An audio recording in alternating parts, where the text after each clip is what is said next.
Roule sur le boulevard BD, cet album est fait pour toi. So, Seeds of War, tome 1, les dieux célestes.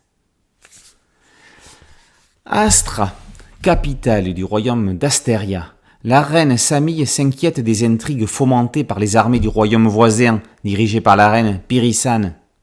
Le maître généalogiste, le vénérable Formut, interpelle Bronn et Mira sur ce danger. Ces jumeaux sont deux mercenaires au service d'Astéria. Ils sont donc chargés de protéger la princesse Philelle d'un potentiel enlèvement. Leur vigilance devrait être accrue.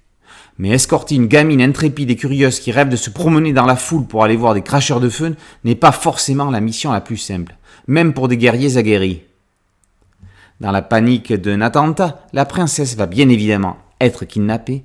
Nos deux mercenaires ne vont avoir alors qu'un seul but, la retrouver. Nicolas Nayert, alias Blade, adapte lui-même en bande dessinée son jeu de rôle stratégique Seeds of War.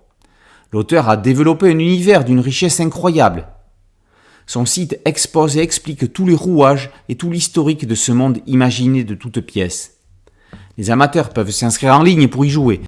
Il existe également un livre comprenant des règles génériques pour la gestion d'un royaume, de guerre tactique ainsi qu'un cadre de campagne complet. Ordre, foi, commerce, magie ou culture, le joueur choisit son domaine.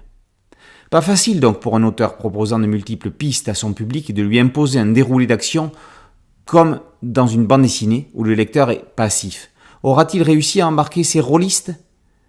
Il sera en tout cas parvenu à entraîner les BD-philes. Après un début prévisible dans lequel on devine que la princesse va se faire enlever, Blade réussit à garder les lecteurs jusqu'à un final loin d'être conventionnel.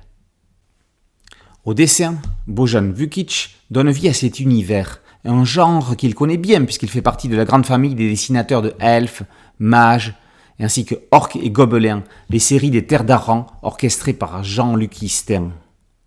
Les amateurs du genre y trouveront ce qu'ils aiment.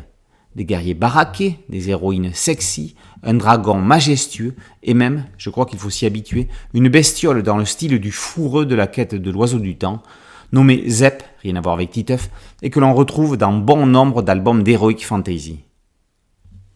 Avec Alamander, paru chez Kamiti, Seeds of War prouve que le genre, la fantasy, est loin d'avoir dit son dernier mot.